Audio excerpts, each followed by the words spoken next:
Novel menikah. Tunggu dulu. Yang belum subscribe dulu ya. Karena subscribe itu gratis. Gak kasihan kalian sama author. Bantu author mencapai 1000 subscribe ya. Hihi. Novel menikah saat SMA part 86. Ih, kamu boy, bikin spot jantung tengah malam aja. Seletuk bunga yang tadinya kebangun sesak kencing. Boy menguat kembali. Maaf, habisnya gue juga kebelet. Wah, balas boy yang ditutupi nguapan di akhir kalimatnya. Ya udah, masuk sana. Suruh bunga lalu berjalan ke arah kasur. Kemudian bunga membaringkan badannya di atas tempat tidur. Bunga memejamkan matanya, mengulang tidur. Beberapa detik kemudian, sebuah tangan yang besarnya 2 kali lipat dari bunga melingkar di pinggang bunga. Sontak, bunga yang hampir memasuki dunia mimpi kembali membuka matanya. Dengan setengah sadar, bunga mengawaskan tangan itu. Namun, usahanya gagal. Lagi dan lagi tangan itu tidak mau menjauh dari pinggang bunga. Malahan, yang bunga harapkan dengan yang diinginkan berbanding terbalik. Dengan tepatnya, terdengar suara orang mendengkur, ngorok. Boy sudah tertidur. Bunga menghilangkan rasa kantuknya. Dengan susah payah, bunga memutar badannya menghadap Boy.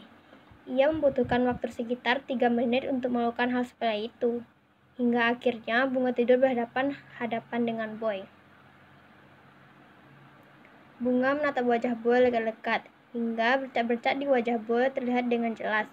Bunga tersenyum semanis-manisnya. Setelah sekian lama, akhirnya gue bisa lihat wajah lo dari dekat lagi, Boy. Batin bunga yang sudah 3 minggu lebih tidak sapaan dengan Boy. Bunga tidak henti-hentinya tersenyum menatap Boy. Tidak lupa bunga meneliti setiap sudut wajah Boy. Hingga tatapannya berhenti di sebuah hidung Boy yang runcing seperti terjepit pintu. Bunga mengancang-ancang untuk memainkan tangannya di wajah Boy yang tengah lelap tertidur. Bunga mendekatkan tangannya kanannya ke wajah Boy. Bunga membanding-bandingkan ukuran hidungnya dengan hidung Boy. Mancung banget hidungnya. Batin bunga yang baru mulai sadar jika suaminya memiliki hidung yang lebih mancung dari dirinya. Mata bunga semakin liar.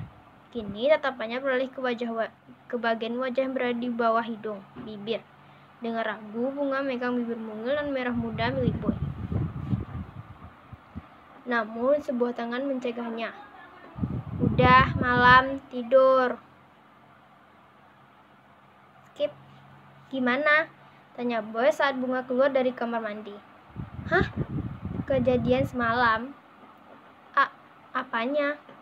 Tanya bunga seraya merapikan anak rambutnya ke belakang telinga. Grogi. Boy tidak menjawab pertanyaan bunga. Ia berjalan menuju ke arah bunga. Boy terus berjalan meskipun jaraknya dengan bunga sudah terpaut 5 cm. Bunga berjalan mundur karena Boy tidak kunjung berhenti. Hingga sebuah tembok membuat bunga berhenti untuk melanjutkan langkahnya. Bunga terjebak di antara tembok dan Boy yang turut jalan di hadapannya, meskipun jaraknya semakin dekat.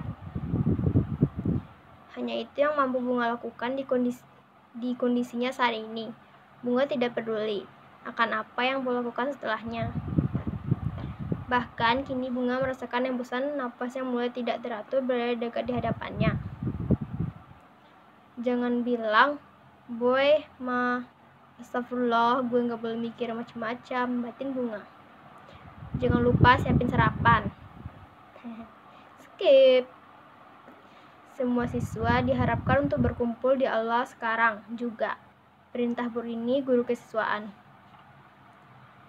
Kenapa tuh? Tanya Tia, siswi yang baru saja melangkahkan kakinya ke dalam kelas. Mana gua tahu, toh gue bukan orang dalam. Cerotos Brian, fuckboy kelas 12-1.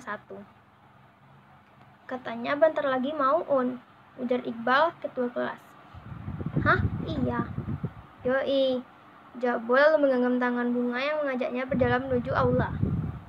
Begitu juga dengan Niki dan Nicok, Bisma dan Dilas, serta Tamrin. Mereka menyusul Boy dan bunga. Tunggu napa?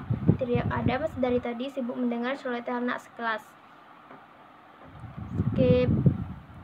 Bunga berjalan menuju kantin bersama Niki dan Dila. Gimana nih? Bentar lagi Un, dan gue nggak ada belajar apa-apa selama ini. Curhat Dila.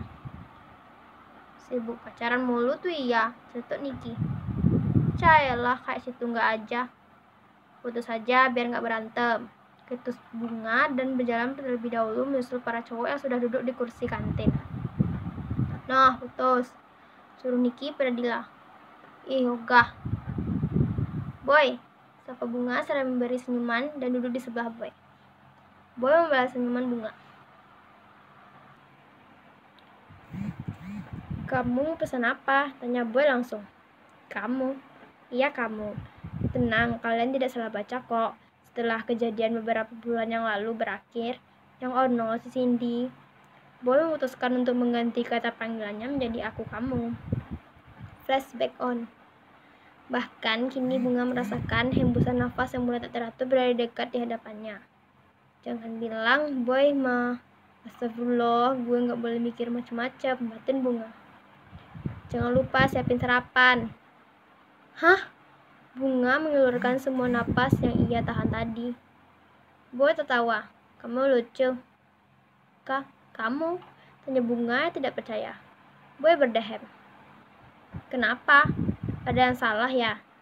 Salah ya seorang suami manggil istrinya dengan sebutan bu kamu. Malahan orang pacaran di luar sana manggil mama papa sama pacarnya. Gak ada yang bilang itu salah. Ya udah mulai sekarang maksudnya Boy Justin Utama manggil Bunga Angelia dengan sebutan kamu. Titik, nggak pakai koma. Semenjak kejadian itu, panggilan mereka berubah total jadi aku kamu. Tidak ada di antara mereka yang memanggil dengan sebutan lo gua. Flashback off.